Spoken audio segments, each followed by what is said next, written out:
नमस्कार, मैं हूं पीएस त्रिपाठी और आप देखना शुरू कर चुके हैं हमारा विशेष कार्यक्रम सितारे। हमारे आप सभी दर्शकों का इस कार्यक्रम में स्वागत। दोस्तों, आज बात करेंगे आज के पंचांग के व्रत त्योहार के साथ ही हम आपको आपका राशिफल भी बताएंगे। इसके अलावा ये जानने और समझने की कोशिश करेंगे कि आषाढ़ी गुप्त नवरात्रि में क्या करना चाहिए। इसके अलावा आपके फोन कॉल्स होंगे, आप सीधे फोन करके अपने प्रश्न पूछ सकते हैं। हमारा फोन नंबर है 07714000877। आपसे आधे घंटे तक लगातार ये फोन लाइन खुली रहेगी और हमें आपके फोन का इंतजार रहेगा। तो चलिए कार्यक्रम की शुरुआत करते हैं और जानते हैं आज का पंचांग। आज संवत 2080 शक 1945 सूर्य उत्तरायण का आषाढ़ महीने के शुक्ल पक्ष की प्रतिपदा तिथि है और दिन सोमवार। प्रतिपदा दिन को 11:25 तक, अश्विनी नक्षत्र रात्रि को 8:10 तक। आज चंद्रमा मिथुन राशि में होंगे। आज का राहु काल 7:04 से 8:44 तक होगा। तो दोस्तों, ये तो था पंचांग। और एक छोटी सी सूचना, हमारे बहुत सारे दर्शक जो हमसे बात करना चाहते हैं वे हमारा मोबाइल नंबर नोट करें 9893363928 9753039055। ये दो मोबाइल नंबर है जिन्हें व्हाट्सएप पे जोड़ करके आप अपनी डिटेल भेज सकते हैं। इसके अलावा pstripathi9@gmail.com ये मेल आईडी है जिस पर आप जन्म तारीख, जन्म समय, जन्म स्थान लिख करके, अपने प्रश्न लिख करके अपना जवाब पा सकते हैं। तो दोस्तों, ये तो सूचना थी और अब बात करते हैं आषाढ़ी नवरात्रि की। आज से आषाढ़ी गुप्त नवरात्रि की शुरुआत हो रही है। गुप्त नवरात्रि में 9 देवियों की जगह 10 महाविद्या की उपासना की जाती है। ऋषि ने स्त्री से कहा कि इसे करने से सभी प्रकार के दुख दूर होंगे और जीवन खुशियों से भर जाएगा। ऐसा सुनकर के स्त्री ने गुप्त नवरात्रि में ऋषि के अनुसार माँ दुर्गा की कठोर साधना की। माँ दुर्गा इस श्रद्धा और भक्ति से प्रसन्न हुई और असर ये हुआ कि कुमार पर चलने वाला उसका पति सुमारगामी हुआ और साथ ही स्त्री का घर खुशियों से भर गया। मतलब, यदि आप किसी भी प्रकार की मनोकामना धारण करके और इस व्रत को करते हैं तो भगवती की कृपा से आपकी सभी मनोकामनाएं पूर्ण होंगी। कैसे करना चाहिए? तो शारदीय और चैत्र नवरात्रि की तरह गुप्त नवरात्रि में भी कलश की स्थापना करें, गौरी गणेश षोडश मातृका की पूजा करें, अखंड दीपक जलावे। 9 दिन तक व्रत का संकल्प करके माँ दुर्गा की आराधना की जाती है। इस दौरान अष्टमी और नवमी के दिन कन्याओं के पूजन के पश्चात व्रत की पूर्णता की जाती है। वैसे ये 10 महाविद्या की उपासना है और 10 महाविद्या की उपासना इस दौरान की जाती है। आप चाहें तो दुर्गा सप्तशती का पाठ या दुर्गा स्तुति का पाठ कर सकते हैं। अब जाहिर है कि ये पूजा तमोगुणी पूजा है तो लाल रंग का प्रभाव थोड़ा सा ज़्यादा होता है। तो माता को सुंदर लाल पुष्प चढ़ाएं, लाल रंग के वस्त्रों से आवरण करें और अनार इत्यादि भगवती की उपासना में भोग में चढ़ाएं तो इससे ये पूजा सफल होती है। इस पूजा में तांत्रिक क्रियाओं, शक्ति साधना, महाकाल इत्यादि से जुड़े लोगों के लिए पूजा बड़ी महत्वपूर्ण होती है।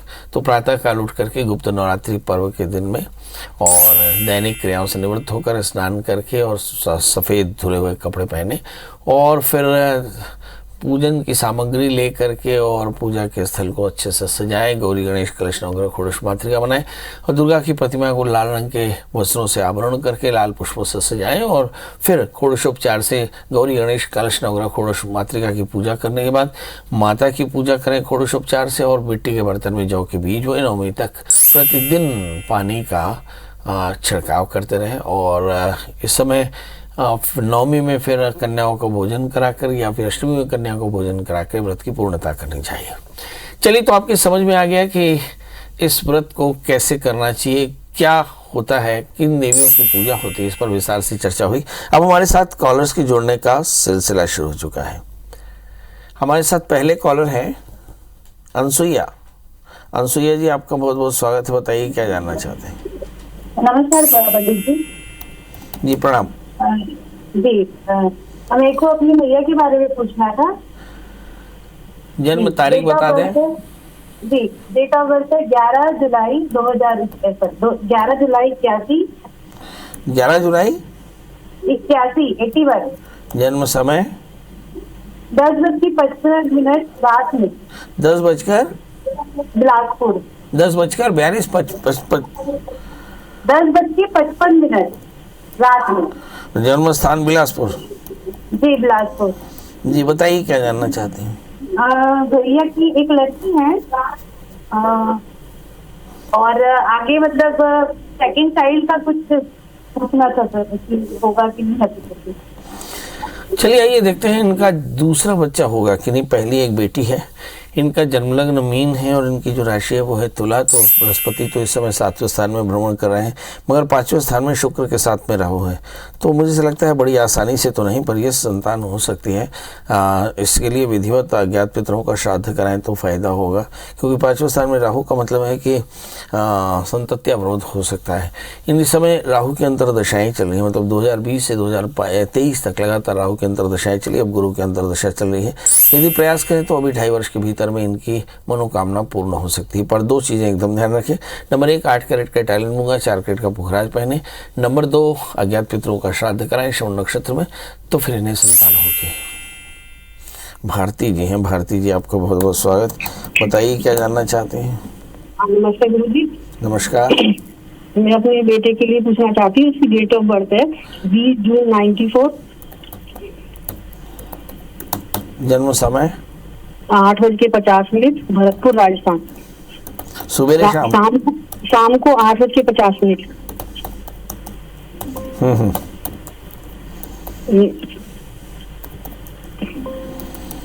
हेलो, क्या जानना चाहती है? हाँ आचार्य जी, एक तो है ना इसका शादी का नहीं बैठ रहा बिल्कुल भी।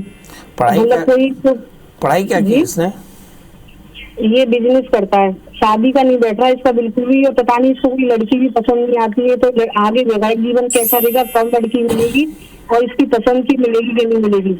चलिए 3 प्रश्न, तीनों का जवाब देते हैं। इस बच्चे का जन्मलग्न धनु राशि इसकी तुला है। शादी इसकी अप्रैल 2024 के पहले हो जाएगी, मतलब नवंबर से लेकर फरवरी के बीच में इसका विवाह। नंबर 2, क्या इसे पसंद की लड़की मिलेगी? संभावना तो है कि इसे पसंद की लड़की मिले। तीसरी बात कि आगे चल करके इसका दाम्पत्य जीवन कैसा रहेगा। मुझे से लगता है इसमें थोड़ी सी परेशानी है, तो शादी से पहले एक छोटा सा विवाह करा लें तो इसकी शादी भी हो जाएगी और आगे चल के इसका जीवन भी अच्छा रहेगा। मगर एक 4 कैरेट का माणिक और 4 कैरेट का पुखराज पहनाना बिल्कुल ना भूलें। मीरा जी जुड़ चुकी हैं। मीरा जी, आपका बहुत बहुत स्वागत। बताइए क्या जानना चाहते हैं। पंडित जी बताएं। जी, मैं अपने हस्बैंड के बारे में पूछना चाह रही हूँ। हस्बैंड के बारे में? जी। उनकी जन्म तारीख बता दें। 27 जुलाई 1975। 27 जुलाई 1975 सुबह के 4 बजे। सुबह के 4 बजे। और जन्म स्थान यूपी बलिया। हाँ, जन्म स्थान UP Ballia. MP Ballia? UP Ballia. UP Ballia. जी जी।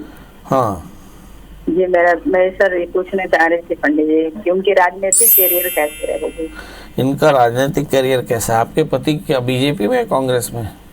बीजेपी में है सर। अरे तो आगे क्या संभावना है चुनाव? अच्छा, विधायकी का इलेक्शन भी लड़ना चाहते हैं? जी जी। चलिए आइए देखते हैं राजयोग है या नहीं। आपके पति का जन्मलग्न मिथुन राशि उनकी कुंभ है। इनके दशमेश 11वें स्थान में बैठे हैं, मतलब राजयोग तो पक्के तौर पर है।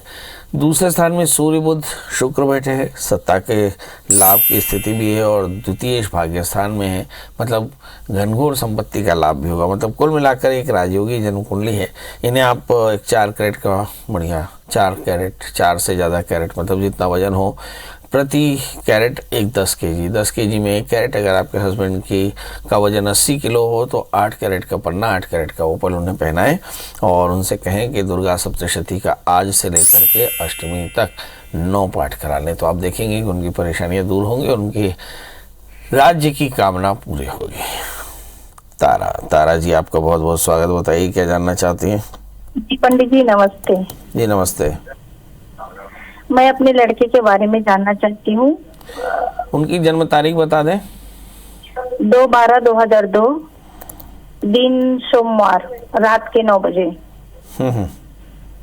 हाँ पंडित जी, मैं उसके बारे में जानना चाहती हूँ। वो कुछ केस में फंस गया है, तो आज उसका मतलब पेशी है। जन्म कहाँ का है? जन्म बेरला। अच्छा, किस केस में फंस गए ये? उसका दोस्त उसे कुछ केस में, वही लड़की वाला केस में फंसा दिया है, तो उसके बारे में चलिए हाँ। ये देखते हैं। इस बच्चे को दोस्तों ने किसी लड़की के केस में फंसा दिया है। बच्चा एकदम इनोसेंट है, कहीं कोई तकलीफ नहीं, मगर इस वक्त मुझे ऐसा लगता है परेशानी में है। क्या ये परेशानी जल्दी दूर होगी? आइए देखते हैं। इस बच्चे का जन्म लग्न कर्क राशि इसकी तुला है और 12वें स्थान में शनि, सप्तमी शुक्र बैठे। दोस्त बिल्कुल अच्छे नहीं हैं। 11वें स्थान में राहु है, तो इनकी संगत के कारण इन्हें काफ़ी परेशानी दिखाई पड़ती है। अष्टमेश 12वें स्थान में है। बेटा जल्दी ही इस आरोप से बरी हो जाएगा। सवाल यह है, शुक्र की दशाएं सितंबर 2024 तक हो सकता है ये प्रकरण चलता रहे, उसके बाद इसको लाभ मिलेगा। इसे करना क्या चाहिए? तो शुक्र की दशा में आज नवरात्रि का प्रथम दिन है, तो आज से कलश स्थापन करके और 9 दिन तक लगातार दुर्गा सप्तशती का पाठ कराएं। इस बच्चे को एक 8 कैरेट का टाइम दूंगा, 4 कैरेट का पुखराज पहनाएं, तो बहुत जल्दी ये बच्चा अपनी परेशानी से बाहर आएगा। हमारे साथ हमारे दर्शक राघव जी, आपका बहुत बहुत स्वागत है। बताइए क्या जानना चाहते हैं? पंडित जी प्रणाम। एकदम प्रणाम जी सर। जी पंडित जी, मेरा जॉब नहीं लग पा रहा है। क्या नहीं लग पा रहा है? जॉब नहीं लग पा रहा है। जॉब बताइए। जन्म तारीख? 4 जून 1993। 4 जून 1993। और जन्म समय? जन्म समय 6:50 सवेरे शाम? शाम। जन्म स्थान? सपना। प्रभु पढ़ाई क्या किया आपने? स्नातक है सर। स्नातक बीए या बीकॉम? बीकॉम। उसके बाद? बस उतना ही सर। चलिए ये देखते हैं। आपका जन्म लग्न में पड़े हुए राहु के साथ में चंद्रमा, जो बहुत ज़्यादा नीचस्थ है, मतलब नीच का राहु और नीच का चंद्रमा लग्न में बैठा, और 11वें स्थान में बृहस्पति, भाग्य स्थान में मंगल। ये कुल मिलाकर के सीन है कि आपको नौकरी पक्के तौर पर मिलेगी। पर अगर आप नौकरी बैंक, फाइनेंस, इंश्योरेंस सेक्टर में देखेंगे तो बहुत आसानी से। अगर आप गवर्नमेंट सेक्टर में इस तरह से जाएंगे, क्लरिकल या इस तरह की जॉब, तो इसमें काफ़ी परेशानी आएंगी, क्योंकि चित्त आपका एकाग्र नहीं है। अब सवाल ये है, इसके लिए करना क्या चाहिए? तो एक 8 कैरेट का टाइम लूँगा, 4 कैरेट का पुखराज पहनने। इस समय जो दशाएँ चल रही हैं, उन दशाओं पर अगर नजर डालें तो ऐसा लगता है कि यस, शुक्र की महादशा है, और शुक्र की महादशा में गुरु का अंतर शुरू हो गया है। यानी थोड़ा सा भी प्रयास करेंगे तो आपको नौकरी पक्के तौर पर मिल जाएगी। मेरी तरफ से ढेर सारी शुभकामनाएं। फिर से याद करें, बैंकिंग सेक्टर में आप ट्राई करेंगे, वहाँ सफलता ज़्यादा है। सुनीता जी, आपका बहुत बहुत स्वागत है। बताइए क्या जानना चाहती हैं? नमस्कार पंडित जी, मैं ना अपनी बहन की लड़की के बारे में जानना चाहती हूँ। जन्म तारीख बता दें। उसकी जन्म तारीख है 14/8/1993। 94? नहीं, 93। अच्छा, और जन्म समय? जन्म समय है शाम को 8:15। जन्म स्थान? भोपाल, मध्य प्रदेश।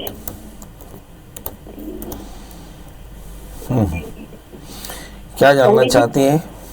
की शादी के बारे में जानना चाहती कि इसकी अरेंज मैरिज होगी कि लव मैरिज होगी, और इसकी शादी में समस्या आ रही है, और लड़के की जन्म तारीख भी मैं शादी करना चाहती हूँ। चलिए आइए देखते हैं इस बच्चे की शादी में उलझन क्या है, और ये शादी क्या लव मैरिज करेगी। जवाब है हाँ, शादी लव मैरिज करेगी। दूसरा जवाब है शादी में उलझन भी आएगी, और तीसरा जवाब है शादी यहीं होगी। इसका मतलब ये हुआ कि पेरेंट्स को अपने विरोध समाप्त करनी चाहिए, क्योंकि शादी यही होने वाली, यही दामाद होने वाला है, इसलिए व्यवधान बिल्कुल न करें। अब सवाल ये है कि इसके लिए करना क्या चाहिए। तो शादी से पहले एक छोटा सा कुंभ विवाह लड़के का करा लें। संभवतः लड़के को भी कोई ग्रह दोष होगा, उसके लिए अर्क विवाह करा लें, और शादी आप बिल्कुल कर सकते हैं। मुझे लगता है शादी में थोड़ी सी हिचक है, शायद कास्ट को लेकर के या एज को लेकर के या परिस्थितियों को लेकर के। इस हिचक की बिल्कुल परवाह न करें, क्योंकि शादी यही होने वाली है, इसलिए निर्विवाद रूप से शादी के लिए तैयार हो जाए। चलिए अब इसी के साथ आपसे विदा लेते हैं। आषाढ़ी शुक्ल पक्षी प्रतिपदा को भगवती महामाया की कृपा पाने के लिए प्रतिपदा से अष्टमी तक 10 महाविद्या की उपासना की जाती है। भगवती 10 महाविद्याओं की कृपा पर बनी रहे। इन्हीं शुभकामनाओं के साथ आज की इस एपिसोड की समाप्ति। कल हम फिर मिलेंगे किसी नए विषय के साथ। तब तक मुझे दी इजाजत। नमस्कार।